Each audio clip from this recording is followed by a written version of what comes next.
Exodo Kapitulo 32 Ang pagsimba sa nati nga baka nga bulawan. Ug sa diha nga nakita sa katawhan nga si Moses nagdugay sa paglugsong gikan sa bukid, ang katawhan nagtigom sa ilang kaugalingon ngadto kang Aaron ug miingon kaniya, "Tindog ug buhati kami og mga Dios nga magauna kanamo, kay mahitungod niining Moses, kadtong tawo nga nagkuha kanamo gikan sa yuta sa Ehipto, kami wala manghibalo kung unsay nahitabo kaniya." 2. Ug si Aaron miingon kanila, "Panangtanga ninyo ang mga ariyos nga bulawan nga anaa sa mga dalunggan sa inyong mga asawa, ug sa inyong mga anak nga lalaki, ug sa inyong mga anak nga babayi, ug dad-a kini ninyo nga ri kanako." 3. Ug ang tibuok nga katawhan nanangtang sa mga ariyos nga bulawan nga diha sa ilang mga dalunggan ug gidala kini ngadto kang Aaron. 4. Ug siya nagdawat niini sa mga kamot nila ug gikulit kini niya uban sa usa ka silsil ug gihimo niya kini nga usa ka nating baka nga tinunaw. Ug miingon sila, "Kini sila mao ang imong baka, mao ang imong mga Dios, o Israel, nga mikuha kanimo gikan sa yuta sa Ehipto." 5.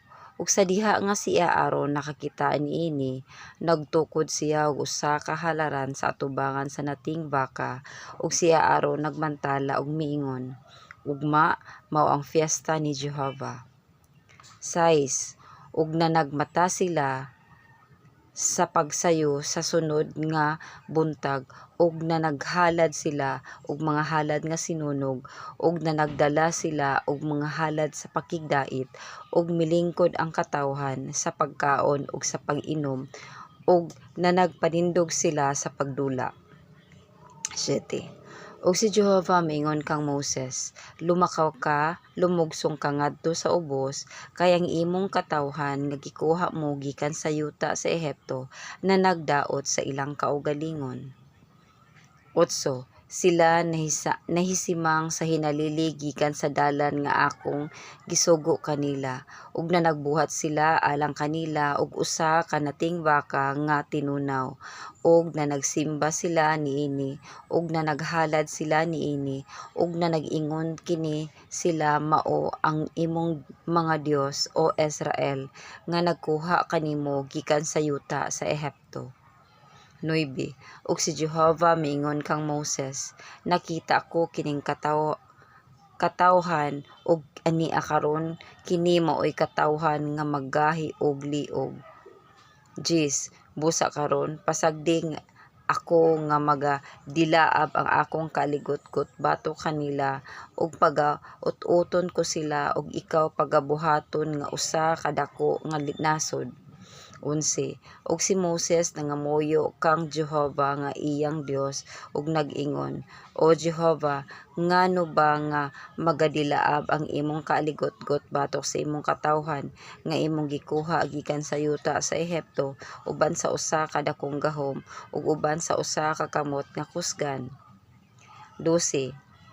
Kay ngano ba nga magasulti ang mga Ehiptohanon nga magaingon, "Alang sa kadautan gikuha mo sila aron sa pagpatay kanila dinhi sa mga kabukiran ug sa pag-ut-ot kanila gikan sa nawong sa yuta.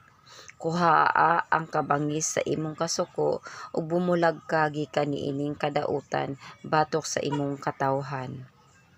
13. Hinumdumi si Abraham, si Isaac ug si Israel nga imong mga alagad nga kanila nanumpa ikaw nga sa imong kaugalingon gayod, ug miingon ikaw, "Kanila padaghanon ko ang inyong kaliwatan ingon sa mga bituon sa langit, ug kining tibuok nga yuta nga akong giingon ako ang igahatag sa inyong kaliwatan ug sila magapanunod niini sa walay katapusan." 14. Og si Jehovah nagbasol sa kadautan nga iyang giingon nga iyang pagabuhaton unta sa iyang katawhan. 15. Og si Moses mibalik og milugsong gikan sa bukid nga ginadala sa iyang kamot ang duruha ka papan sa pagpamatuod. Ang mga papan nga gisulatan sa iyang duruha ka luyo, sa usa ka luyo ug sa pikas gisulatan kini. 16. Ug ang mga papan binuhat sa Dios ug ang sulat mao ang sulat sa Dios nga gikulit sa ibabaw sa mga papan. 17. Og sa diha nga si Josue nakadungog sa kagahob sa katawhan samtang sila nagasinggit, miingon siya kang Moses, adunay kagahob sa buhat sa dapit sa kampo. 18. Og siya miingon, dili man mao ang paghugyaw sa mga mananaog, ni mao ang tingog niadtong mga nagatuaw tungod kay nadaog sila, apan ang kagahob nga ila sa mga nagaambahan mo'y nadungog ko. 19. Ug nahitabo kini nga sa pag-abot niya haduol sa kampo nga nakita niya ang nating baka ug ang mga pagsaway ug misalaob ang kasuko ni Moses ug gisalibay niya ang mga papan gikan sa iyang mga kamot ug nadugmo kini sa lusaran sa bukid. 20. Ug gikuha niya ang nating baka nga ilang gibuhat ug kini gisunog niya sa kalayo ug kini gigaling niya hangtod nga nagpulbos ug gisabwag kini sa ibabaw sa mga tubig ug kini gipainom niya sa mga anak sa Israel. 21. Og si Moses miingon kang Aaron, unsa ba ang gibuhat niining katawhan kanimo nga ikaw nagadalaman og usa ka dakong sala sa ibabaw nila? 22. Og mitubag siya Aaron, dili unta mo silaob ang kasuko sa akong Ginoo. Ikaw nakaila sa katawhan nga sila naandam alang sa kadautan. 23. Kay sila na nag-ingon kanako, buhati kami og mga Dios nga magauna kanamo, kay mahitungod ni ining Moses ang katawhan nga mikuha kanamo gikan sa Ehipto, kami wala manghibalo sa nahitabo kaniya. 24. Ug ako miingon kanila, bisan kinsa nga adunay bulawan, tangtangan ninyo kana ug ilang gihatag kini kanako ug gibutang kini sa kalayo ug migula kining nating baka. 25. Ug sa nakita ni Moses nga ang katawhan na nagpatuyang, kay gitugutan sila ni Aaron sa pagpatuyang sa pagkaagi nga naulawan sila sa taliwala sa ilang mga kaaway. 26. Unya si Moses mitindog sa pultahan sa kampo ug miingon, kung kinsa ang dapig kang Jehovah moari siya kanako ug ang tanan nga mga anak ni Levi mitingob ngadto kaniya. 27. Ug siya miingon kanila, mao kini ang giingon ni Jehovah ang Dios sa Israel, magtakin ang tagsa-tagsa ka tawo sa iyang pinuti diha sa iyang hawak og pangagi kamo og magbalik-balik kamo gikan sa usa ka pultahan ngadto sa usa ka pultahan sa kampo ug patyan ninyo ang tagsa-tagsa sa iyang igsuon ug ang tagsa-tagsa sa iyang kauban ug ang tagsa-tagsa sa iyang silingan. 28. ug gibuhat kini sa mga anak ni Levi sumala sa pulong ni Moses ug ngapukan sa katawhan niadtong adlaw ang 3,000 ka tawo.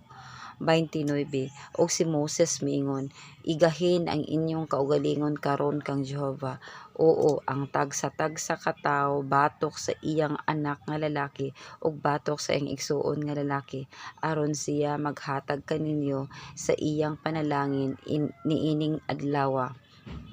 30 ug nahatabo nga sa adlaw nga misulod nga si Moses miingon sa katawhan, nakasala kamo og usa ka dakong sala, ug karon motungas ako ngadto kang Jehova, tingali magabuhat ako og halad sa pagtabon sa sala alang sa inyong mga sala. 31 ug si Moses mibalik ngadto kang Jehova sa miingon, kining katawhan nakasala og usa ka dakong sala, ug nagbuhat sila og mga Dios nga bulawan. 32 Apan karon kung pasayloon mo ang ilang sala ug dili ugaling palaa ako, ginaampo ko kanimo gikan sa imong basahon nga gisulatan mo.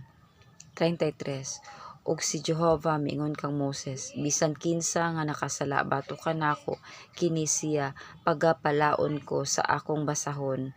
34 ug lumakaw ka, dad-a kining katawhan dito sa dapit nga akong giingon kanimo, ania karon ang akong manulunda magauna kanimo, apan sa adlaw sa akong pagduaw pagaduawon ko ang ilang sala sa ibabaw nila.